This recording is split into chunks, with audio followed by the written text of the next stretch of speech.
ప్రజా సమస్యల పరిష్కారమే లక్ష్యంగా కృషి చేస్తున్నట్లు సనత్ నగర్ ఎమ్మెల్యే తలసాని శ్రీనివాస్ యాదవ్ అన్నారు. పద్మారావు నగర్ వెంకటాపురం కాలనీలో 49 లక్షలతో చేపట్టనున్న ఫుడ్ పాత్ నిర్మాణ పనులకు శంకుస్థాపన చేశారు.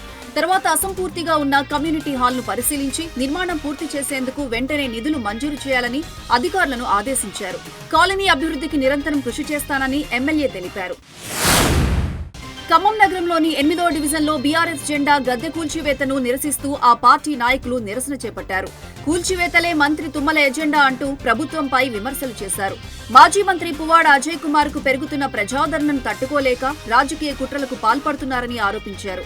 బీఆర్ఎస్ గద్దెలు కూల్చడం కాదు, త్వరలోనే కాంగ్రెస్ అహంకార గద్దె కూలటం ఖాయమని హెచ్చరించారు. కామారెడ్డి జిల్లా బాన్సువాడ మాతా శిశు ఆసుపత్రిలో సస్పెండ్ చేసిన 2 నర్సులకు మద్దతుగా వైద్యులు, పారామెడికల్ సిబ్బంది నిరసన చేపట్టారు. బాలింతల కేసులో నర్సులను సస్పెండ్ చేయడం, ఎనస్థీషియాలజిస్ట్ ని తొలగించడం సరికాదని ఆక్షేపించారు. తప్పు జరిగితే ముందుగా మెమో జారీ చేయాలని, నేరుగా కఠిన చర్యలు తీసుకోవడం సిబ్బంది మనోధైర్యాన్ని దెబ్బతీస్తుందని పేర్కొన్నారు.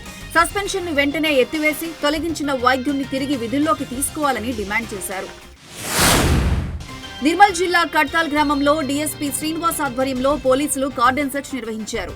ఈ సందర్భంగా సరైన పత్రాలు లేని 51 ద్విచక్ర వాహనాలు, 2 కార్లను స్వాధీనం చేసుకుని పెండింగ్ ట్రాఫిక్ చలాన్లను వసూలు చేశారు. ఆ తర్వాత గ్రామస్తులకు సైబర్ నేరాలపై అవగాహన కల్పించారు. ఈ కార్యక్రమంలో సీఐ గోవర్ధన్ రెడ్డి, ఎస్ఐ గోపి తదితరులు పాల్గొన్నారు.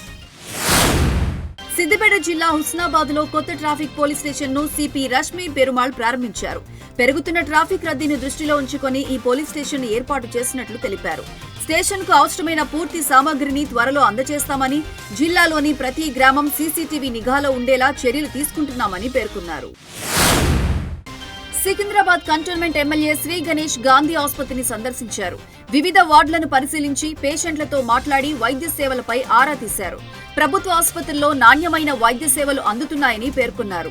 పేషెంట్లు, వారి బంధువులతో సెక్యూరిటీ సిబ్బంది, అటెండర్లు మర్యాదగా వ్యవహరించేలా చూడాలని అధికారులకు సూచించారు. ఆశా వర్కర్లకు తగిన ప్రాధాన్యతతో పాటు వసతి సదుపాయాలు కల్పించాలని ఆదేశించారు. సూర్యాపేట జిల్లా హుజూర్ నగర్ నియోజకవర్గ పోలీసుల ఆధ్వర్యంలో లిఫ్ట్ ఇరిగేషన్ పథకాల నిర్వహణ, భద్రతపై అవగాహన సదస్సు నిర్వహించారు. MLA Padmavathi Reddy, collector Tejas Nandlal Pawar, SP Narasimha పాల్గొని లిఫ్ట్ల నిర్వహణలో రైతులు, అధికారులు సమిష్టిగా బాధ్యత వహించాలని సూచించారు.